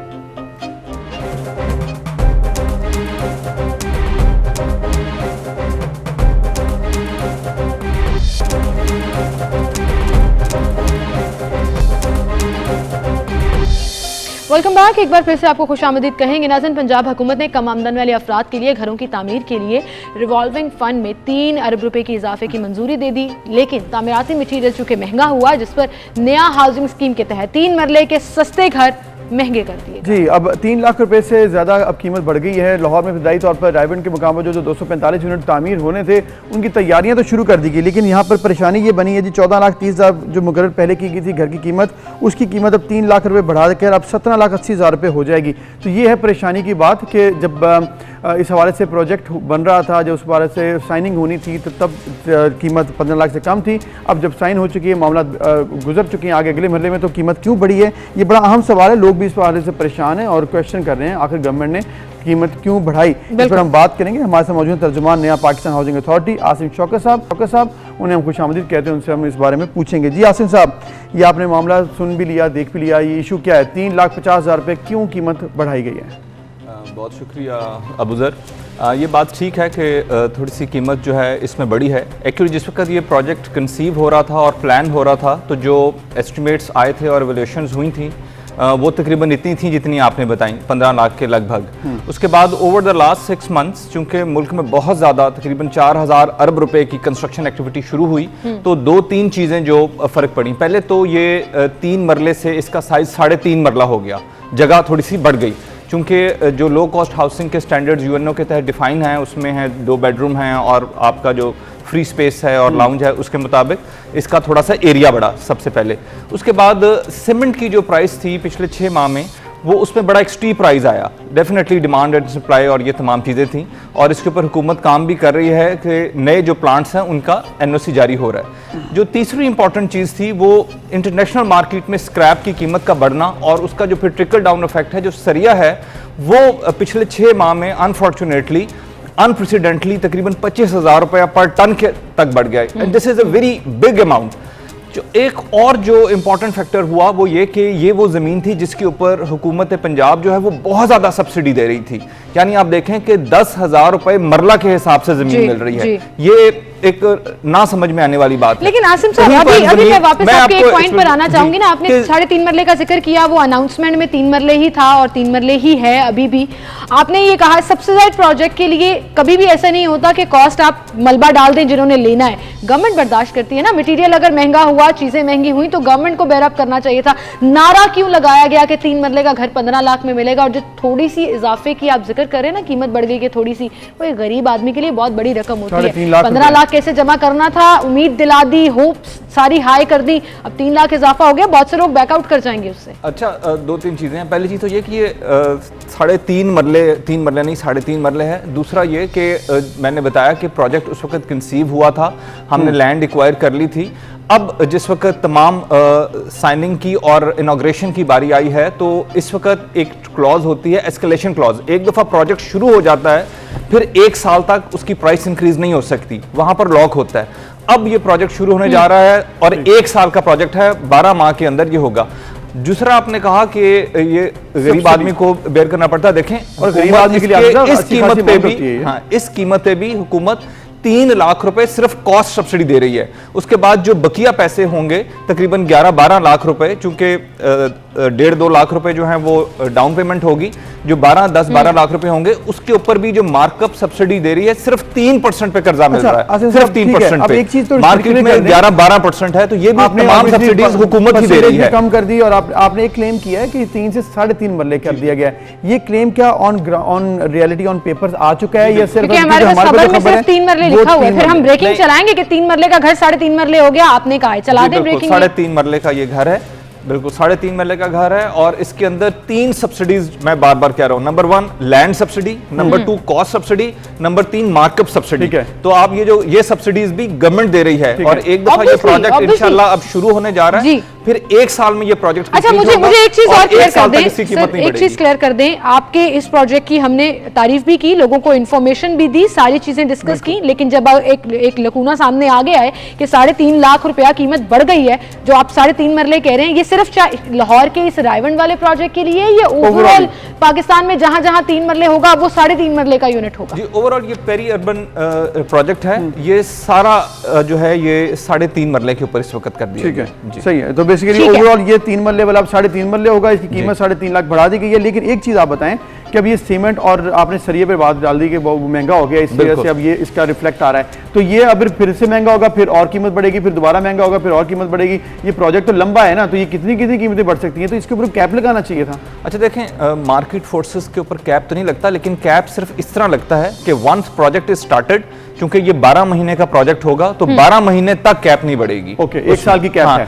जो प्रोजेक्ट स्टार्ट हो जाएगा उसके ये उसकी लॉ में आता है। जब प्रोजेक्ट स्टार्ट हो जाता है, देखें जो आपका वेंडर बना रहा होता है या बिल्डर बना रहा होता है, वो भी चूंकि बिजनेस कर रहा होता है, अगर कोई चीज मार्केट में या इंपोर्ट किसी की महंगी हो गई तो वो रिफ्लेक्ट जरूर करेगी, लेकिन 1 साल या प्रोजेक्ट की कंप्लीशन तक जो भी चीज साइन हो जाएगी वो फिर लॉक हो जाएगी। ठीक है, अच्छा 1 साल तक ये सिर्फ 245 यूनिट के लिए है जो लाहौर में प्रोजेक्ट शुरू किया जा रहा है। उसके बाद जहां जहां जिस शहर में प्रोजेक्ट शुरू होगा उसका जिसे कहते हैं ना टेंडरिंग होगी और डिसीजन होगा कि 3.5 मरले का या 5 मरले का घर, जो भी लो हाउसिंग स्कीम में 3.5 मरले का घर है तो वो कितने में बनेगा, ये हर दफा डिसाइड किया जाएगा? अच्छा देखें, ओवरऑल एक लो कॉस्ट हाउसिंग यूनिट के लिए कुछ पैरामीटर्स फिक्स होते जा रहे हैं। जिस तरह अर्बन सिटीज में जो 5 मरले के घर बन रहे हैं, उसके अंदर हमने ये पैरामीटर फिक्स कर दिए हैं कि it will not be more than 3 million. वो 30 लाख से ज्यादा नहीं होगा, कहीं पर 27.5 लाख, कहीं पर 29 लाख, कहीं पर 28 लाख।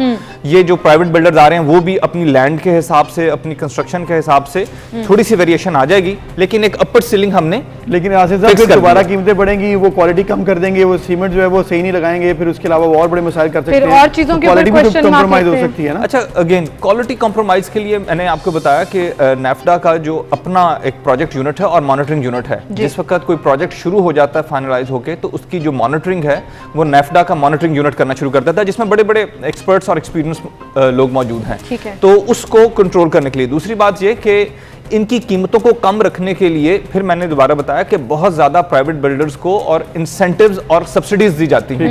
ये डंडे के जोर के ऊपर या गन पॉइंट के ऊपर कीमत कम नहीं रखी जाती। इसमें अगेन टैक्स रिबेट्स दिए जाते हैं, इसके अंदर एमिनिटीज दी जाती हैं, इसके अंदर ड्यूटीज वेवर दिए जाते हैं, इसके अंदर आपको जो होता है ना फैसिलिटेशन मनी जो होती है उसको कंट्रोल करने के लिए अब ऑनलाइन डिजिटल पोर्टल्स आ गए हैं। इसी वजह से तो कंस्ट्रक्शन इतनी इंक्रीज हुई है और ये सीमेंट की डिमांड इतनी इंक्रीज हुई है कि बहुत ज्यादा कंस्ट्रक्शन की जो इंडस्ट्री है उसको फैसिलिटेट किया जा रहा है। तो कॉस्ट को नीचे लाने के लिए ये तमाम चीजें की जा रही हैं। बिल्कुल सही। अच्छा, ये जो 20,000 फिगर गवर्नमेंट बता रही है कि घर दे दिए गए हैं लो कॉस्ट में, उसमें 3.5 मरले था या 3 मरले था, और उसकी कॉस्ट कितनी पड़ी जो ऑलरेडी बन चुके हैं?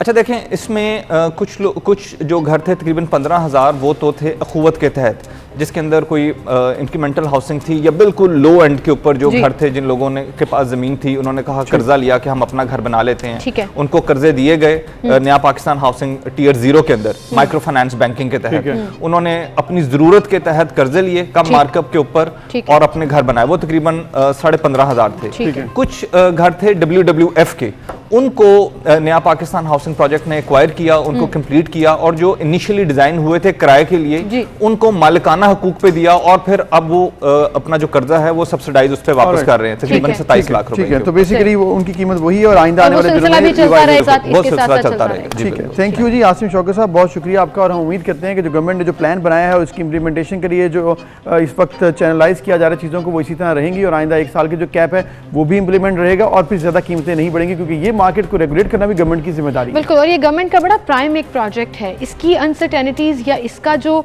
बर्डन एक गरीब आदमी पर अगर पड़ेगा, तो यकीन जानिए कि ये जो एक पॉजिटिव चीज़ गवर्नमेंट का ये पॉजिटिव ट्रैक चल रहा है वो कहीं ना कहीं मुतासर हो सकता है। तो या तो इन्फॉर्मेशन करेक्ट ऑन टाइम देना और एक्सप्लेन करना बहुत ज़रूरी है, या इस प्रोजेक्ट को एक्चुअली और आगे लेकर जाना भी बड़ा ज़रूरी है। वेल, इसी के साथ हम एक ब्रेक की तरफ चलते हैं, दोबारा हाजिर होंगे, हमारे साथ रहिए।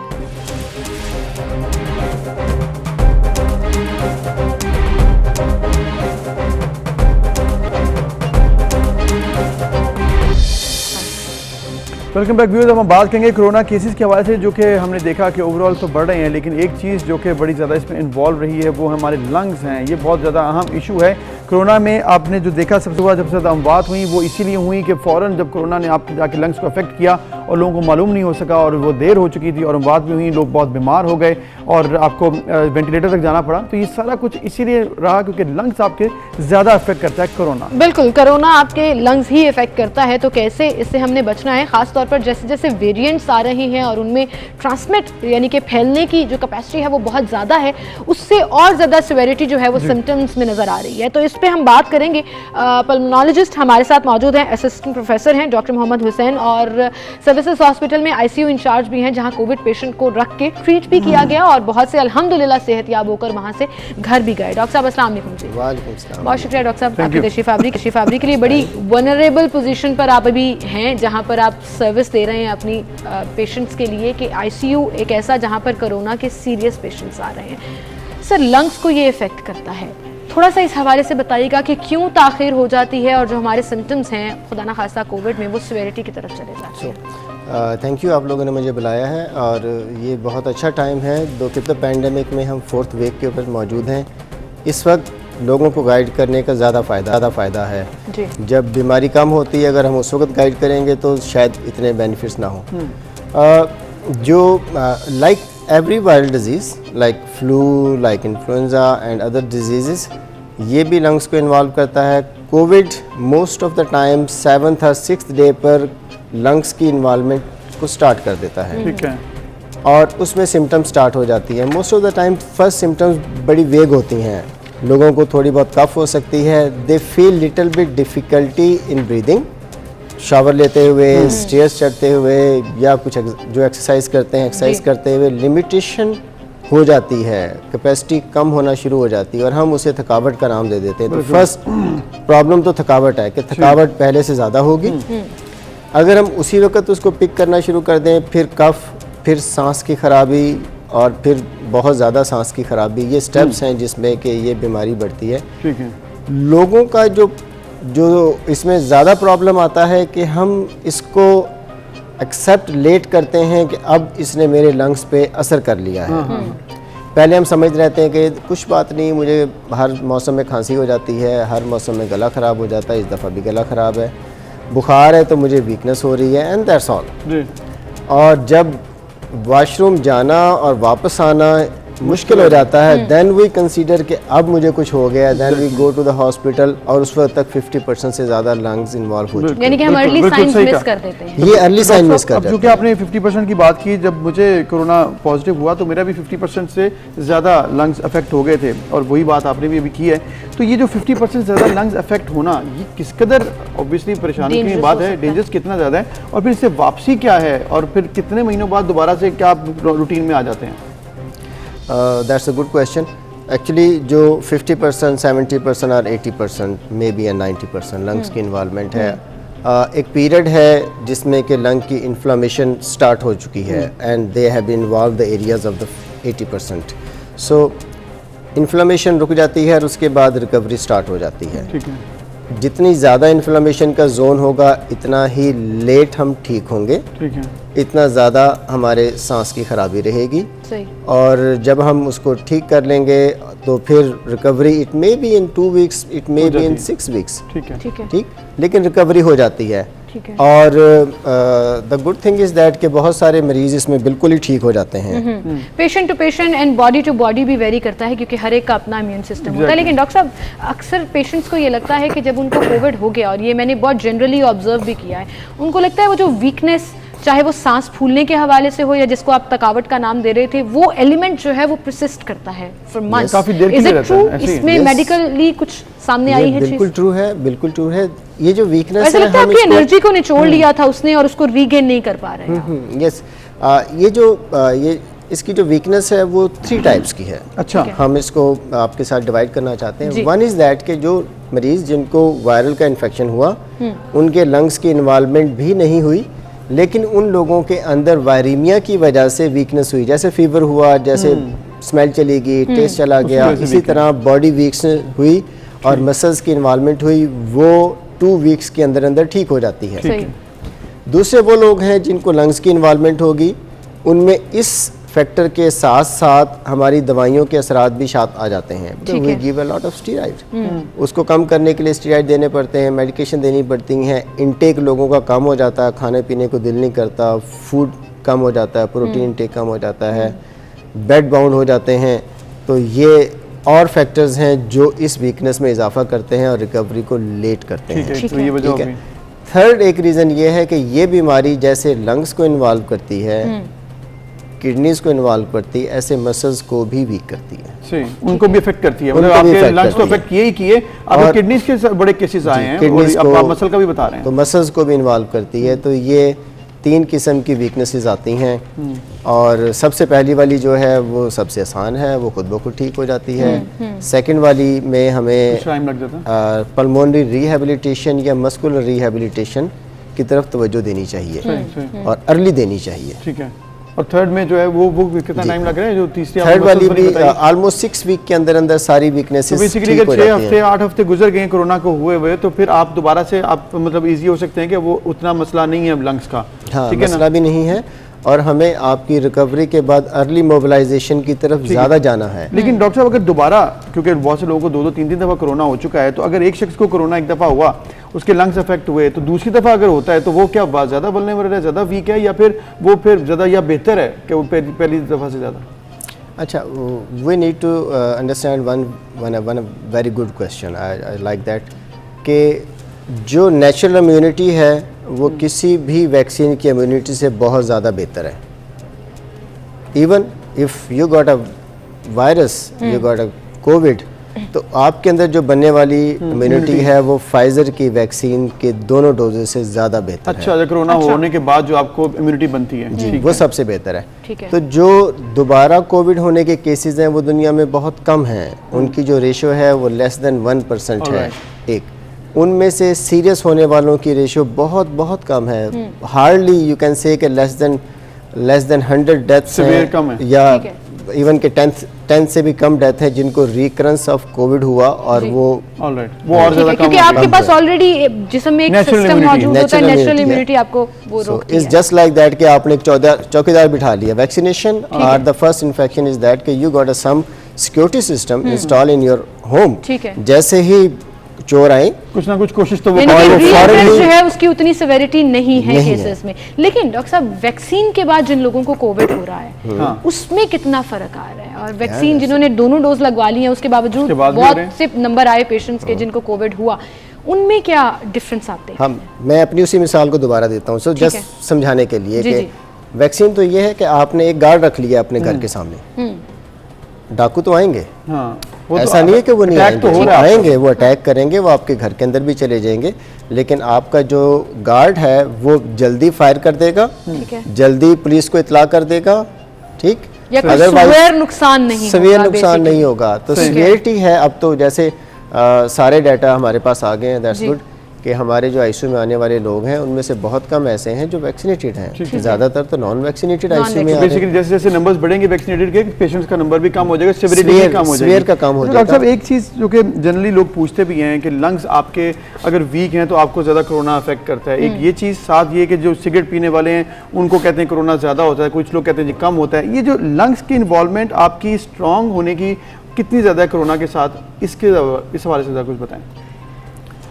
We didn't found any evidence कि एस्थमेटिक को कोविड ज़्यादा होता है। अच्छा। We didn't found any evidence कि ILD वालों को, जिनके लंग्स डैमेज होते हैं, उनको ज़्यादा कोविड होता है। ठीक है। ये डाटा पूरी दुनिया से क्लियर कट आ चुका है। और जो मॉर्टेलिटी है वो भी इन लोगों में नहीं बढ़ी। इस ऑलमोस्ट द सेम, जिनके नॉर्मल लंग्स हैं, जिनके डिजीज़ लंग हैं, उनमें इंसिडेंस भी सेम है और मॉर्टेलिटी भी सेम है। ठीक है। लेकिन the good thing is that, जो एक और चीज़ देखी गई, जैसे हर तामीर में तकरीब में तामीर होती है जी। तो इस कोविड के सीज़न के अंदर अस्थमा की एक्सरबेशन या सांस की बीमारियां कम हुई हैं, जो हमें हर साल ऐसा होता था कि मार्च में या सितंबर से लेकर मार्च तक के पीरियड में बहुत ज़्यादा अस्थमा वर्स हो जाता था, लोग इमरजेंसी से भर जाती थी। कोविड में may be because of the mask, may be overall the pollution, other multiple factors, तो एस्थमा एक्सरबेशंस कम हो गई, वो बढ़ी नहीं है, वो उसमें बेहतरी आ गई। अच्छा डॉक्टर साहब, चूँकि हम कोविड और वेरिएंट्स की बात कर रहे हैं, कुछ वैक्सीनेशंस ऐसे भी हैं जिनके पेशेंट टू पेशेंट कुछ सिम्टम्स और साइड इफ़ेक्ट्स जो हैं वो रहते हैं, वो चाहे टेम्परेचर की मद में हो, आर्म सोर की मद में हो। अब ऐसे लोग जिनको ऑलरेडी कोविड हो चुका और वो रिकवर हो गए और अब वो वैक्सीनेशन की तरफ जाना चाहते हैं, तो क्या कोई शर्त है कि वो वैक्सीनेशन कहीं उनको ज़्यादा साइड इफ़ेक्ट्स तो नहीं देगी, या बॉडी इम्यूनिटी, इस चीज़ को थोड़ा सा एक्सप्लेन करिएगा। लोग बड़ा कन्फ्यूज़ है कि हमें तो कोरोना हो गया, अब हमने वैक्सीन नहीं लगवानी, हमारे पास नेचुरली इम्यूनिटी सिस्टम आ गया। नेचुरल इम्यूनिटी सिस्टम तो मौजूद है, बट बूस्टर्स उसके लिए फ़ायदेमंद हैं, वन। और जो हमें इम्यूनिटी मिली है वो टेल पॉइंट तो ये है कि वो एक ख़ास वायरस की स्ट्रेन के अगेंस्ट मिली है। इस वक्त तो 3, 4 और 6 वेरिएंट्स आ रहे हैं, दुनिया में तो 14 वेरिएंट हो चुके हैं। सो द वैक्सीन जो है अगर आप लगवाते हैं, एक तो आपके इम्यून को बूस्टर मिल जाता है, because everybody don't has the same immune system. You may be कि मुझे कोविड हो और मेरी एंटीबॉडीज़ का लेवल जो है वो 1000 हो और आपका 5000 आए और आपका 8000 आए। लेकिन जो बूस्टर डोजेज हैं वो सबको एक adequate level of immunity provide कर देती हैं। तो जिन लोगों को पहले हो चुका है कोविड, उनको वैक्सीन लगवानी चाहिए। हाँ, ये है कि जो वैक्सीन लगवानी चाहिए वो तकरीबन हमें 4 हफ्ते के बाद लगवानी चाहिए। ठीक है, क्योंकि कोरोना नेगेटिव आने के 4 हफ्ते बाद आप वैक्सीन लगवा लें तो चले। और इसके अलावा आप अब उसको ये समझे कि आपने वैक्सीन लगवाई तो आपने मजीद चौकीदार अपने अलर्ट कर दिए अलर्ट कर क्योंकि आपने अपने आप को बचाना है, अटैक तो होता रहेगा और जब वो तक हर ये तरह के वैक्सीन वेरिएंट के अगेंस्ट जो है वो वो काम नहीं करती। करेगा। ऐसे ही, वेल, थैंक यू सो तरह मच डॉक्टर साहब, Thank बहुत you. शुक्रिया आपका, ना सिर्फ ये तमाम इन्फॉर्मेशन लोगों तक पहुंचाने के लिए बल्कि अपनी सर्विसेज प्रोवाइड करने के लिए। और हेल्थ डिपार्टमेंट के तमाम डॉक्टर्स, तमाम पैरामेडिक्स, नर्सेज, हेल्थ स्टाफ हमारे लिए हीरोज हैं, फ्रंटलाइन वॉरियर्स हैं, जिन्होंने कोविड में इस तमाम चीज़ को ना सिर्फ कंट्रोल किया बल्कि जब एक डर और खौफ और एक परेशानी थी उस वक्त भी आप लोग हॉस्पिटल्स में मौजूद थे। तो आपकी सर्विसेज को सलाम। थैंक यू डॉक्टर Thank साहब, you. आपका बहुत शुक्रिया। और इसी से जुड़ी एक बात बहुत इंपॉर्टेंट है, वो ये है जी सरकारी एजाज़ात दिए गए थे 14 अगस्त को और उसके बाद जो ऐलानात किए गए उसमें मुल्क के मारूफ गैस्ट्रोएंटरोलॉजिस्ट माहिर इमराज मैदा यानी कि डॉक्टर साद खालिद नियाज ने बतौर एहतजाज अपना तमगा इम्तियाज़ अब वापस कर दिया। ये ऐलान उन्होंने इसलिए किया था क्योंकि पूरे मुल्क में जब ऐलानात किए गए तो सिर्फ 2 डॉक्टर्स सिंध से नॉमिनेट हुए तमगा इम्तियाज़ के लिए। तो उन्होंने कहा कि डॉक्टर्स ने गिरां कदर खिदमात की कोरोना के दिनों में, तो फिर उनकी खिदमात का एतराफ़ भी गवर्नमेंट को करना चाहिए था, जो कि अफसोस की बात है कि नहीं किया गया। जब पूरी कौम तारीफ कर रही और पूरी कौम हमारे डॉक्टर्स को सराह रही, क्योंकि एक बूस्टर एप्रिसिएशन और एक पुश चाहिए होता है कि किस तरह से वो लोग हमें हेल्दी रख रहे हैं। ऐसे में डॉक्टर साद, जिनको 2013 में तमगा इम्तियाज से नवाजा गया था, उन्होंने वो खत लिख दिया है प्रेसिडेंट ऑफ पाकिस्तान को कि मेरा तमगा इम्तियाज भी वापस ले लें। अगर आपने आज के दौर में और पेंडेमिक में भी इन हेल्थ सर्विसेज को प्रोवाइड करने वालों को आपने सपोर्ट नहीं करना, इनको अप्रिशिएट नहीं करना। और वाकई में जब हर इंडस्ट्री से लोगों को चूज किया जाता है, हर तरफ से लोगों को नॉमिनेट किया जाता है और फिर उनके नाम सेलेक्ट किए जाते हैं कि 23 मार्च को उनको अवार्ड दिया जाएगा, तो फिर तिब के शोबे में सिर्फ 2 नाम क्यों? और वो 2 नाम सिर्फ सिंध से जो भिजवाए गए थे, एक्सेप्ट कर लिए गए।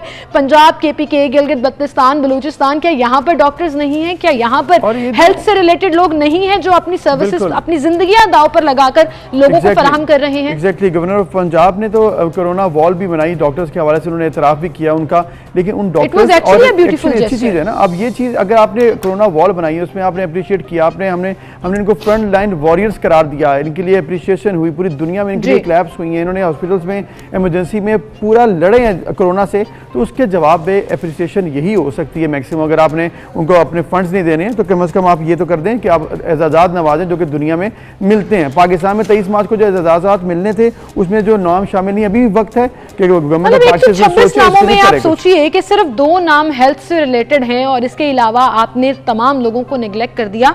खुदारा इस सिस्टम को इतना खराब मत कीजिए कि लोगों का काम करने को दिल ना करे। ये वो लोग हैं जिनकी सर्विसेज के बायस पूरी कौम उनको खराज तहसीन पेश करती है, पूरी कौम उनके साथ खड़ी है, तो क्या सिस्टम और गवर्नमेंट उनको अप्रिशिएट नहीं कर सकती? बातों के अंदर करते हैं ना, बहुत काम किया, बड़ा जबरदस्त काम किया, ये काफी नहीं है। अप्रिशिएट करना है तो आपने इस तरह करना है, अप्रिशिएशन बहुत जरूरी है।